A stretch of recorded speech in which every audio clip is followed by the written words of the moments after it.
கிறிஸ்துவுக்குள் பிரியமானவர்களே, இந்த நாளுக்கான தினசரி தியான வசனம் மத்தேயு எழுதின சுவிசேஷம் 10வது அதிகாரம் 16வது வசனம். மத்தேயு 10:16, மேத்யூ 10:16. ஆடுகளை ஓநாய்களுக்குள்ளே அனுப்புகிறது போல இதோ நான் உங்களை அனுப்புகிறேன். ஆகையால் சர்ப்பங்களைப் போல வினவுள்ளவர்களும் புறாக்களைப் போல கபடற்றவர்களுமாய் இருங்கள். கர்த்தராகிய இயேசு கிறிஸ்துங்க ரொம்ப ஒரு அருமையான காரியத்தை சொல்றாரு. இதை நம்ம நிறைய முறை வாசிச்சுட்டு தவறுதலாக புரிந்து கொள்வோம்.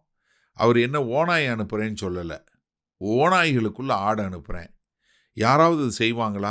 ஓநாய் இருந்தாலே ஆடை அனுப்ப மாட்டாங்க. ஏன்னா ஆடு ரொம்ப ஈஸியாக ஓநாயால் அடித்து கொல்லப்படும். ஆனால் இப்போ நான் என்ன பண்ணுறேன், நீங்கள் ஆடுகள், என்னுடைய ஆடுகள் உங்களை பட்சிக்கிற ஓநாய்களாக இருக்கிற அவங்களுக்குள்ளே உங்களை அனுப்புகிறேன். ஆனால் நீங்கள் என்னவா இருக்கணும், கொஞ்சம் ஞானமாக நடந்து கொள்ளணும், அதே சமயத்தில் கபடற்றவர்களாக இருக்கணும். அதுக்கு 2 மிருகங்களை ஒப்புறாரு.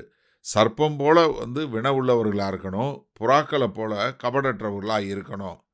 அப்போ என்னென்னா, இது 2ம் நாம் சரியான முறையில் கற்றுக்கொண்டு செய்யும்போது தான் நம்ம தேவனுடைய ராஜ்யத்துக்கென்று சரியான முறையில் வாழ முடியும். அப்போஸ்தலனாகிய பவுல் சொல்லும்போது 2 கொரிந்தியர் 12:16, அப்படியாகட்டும், நான் உங்களுக்கு பாரமாய் இருக்கவில்லை, ஆனாலும் உபாயம் உள்ளவனாயிருந்து தந்திரத்தினாலே உங்களை பிடித்தேனாம்.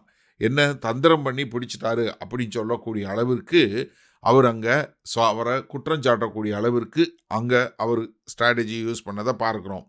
அதே மாதிரி எபேசியர் 5வது அதிகாரம் 15வது வசனத்தில் சொல்லும்போது, ஆனபடியினாலே நீங்கள் ஞானமுள்ளவர்களைப் போல நடவாமல் நீங்கள் ஞானமற்றவர்களைப் போல நடவாமல் ஞானமுள்ளவர்களைப் போல கவனமாய் நடந்து கொள்ள பார்த்து. எப்படி? அதாவது நீங்கள் ஒரு ஞானமுள்ளவர்களைப் போல நடந்து என்ன பண்ணுங்க, நாட்கள் பொல்லாதவைகளானதால் காலத்தை பிரயோஜனப்படுத்தி கொள்ளுங்க. அதே மாதிரி பிலிப்பியருக்கு எழுதும்போது பிலிப்பியர் 2வது அதிகாரம் 14 நான் வீணாக ஓடினதும் வீணாய் பிரயாசப்பட்டதும் இல்லை என்கிற மகிழ்ச்சி கிறிஸ்துவின் நாளில் எனக்கு உண்டாயிருப்பதற்கு ஜீவ வசனத்தை பிடித்து கொண்டு உலகத்திலே சுடர்களைப் போல பிரகாசிக்கிற நீங்கள். 15வது வசனம் பாருங்க, கோணலும் மாறுபாடுமான சந்ததியின் நடுவிலே குற்றமற்றவர்களும் கபடற்றவர்களும் தேவனுடைய மாசற்ற பிள்ளைகளுமாய் இருக்கும்படிக்கு எல்லாவற்றையும் முறுமுறுப்பில்லாமலும் தர்க்கிப்பில்லாமலும் செய்யுங்கள். அப்போ என்ன, இது கோணலும் மாறுபாடுமான சந்ததி. அதற்கு மத்தியில் நம்ம ஞானமாக நடந்து கொள்ள வேண்டும்.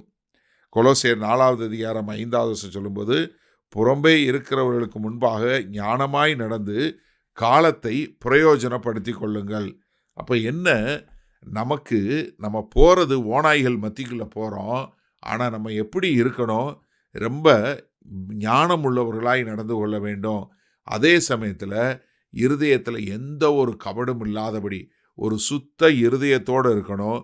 கர்த்தருடைய ஞானத்தோடு, கர்த்தர் கொடுக்கிற காரியத்தோடு நாம் அவருடைய ஊழியத்தை செய்கிறவர்களாய் இருக்க வேண்டும். சரி, இந்த நாளில் இந்த வசனத்தை நம்ம எப்படி எடுத்துக்கொள்வது?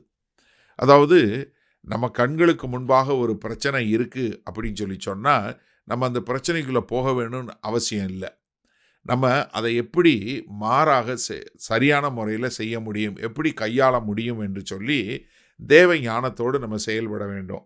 ஏன்னா இன்றைக்கு நிறைய இடங்களில் நாங்கள் வாழ்கிற மேலை நாடுகளில் நீங்கள் சுவிசேஷம் சொல்ல முடியாது அப்படின்னு சொல்லக்கூடிய காரியம் சொல்கிறாங்க.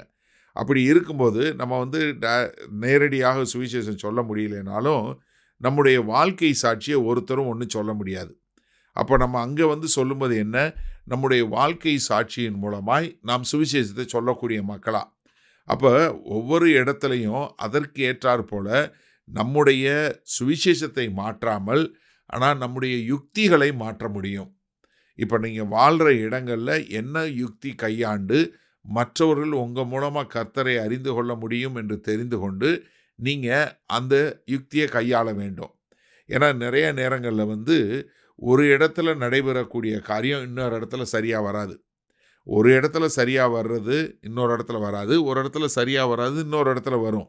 அப்போ என்னென்னா, அங்கே ஏற்றுக்கொள்ளக்கூடிய மக்கள் அவங்களுடைய கால சூழ்நிலை என்ன, அவங்க வாழுகிற சூழ்நிலை என்ன அப்படிங்கிறத நம்ம புரிந்து கொண்டவர்களாய் அவர்களுக்கு ஏற்றாற் போல நம்ம தேவனுடைய ராஜ்யத்தின் சுவிசேஷத்தை எந்த ஒரு காம்ப்ரமைஸோ, எந்த ஒரு கலப்படமோ, எந்த ஒரு சோரம் போய் விடாதபடி அதை தெளிவான முறையில் கபடற்றவர்களாய், ஞானமுள்ளவர்களாய், காலத்தை பிரயோஜனப்படுத்தி கொள்ளக்கூடிய மக்களாய் நாம் ஊழியம் செய்யணும்.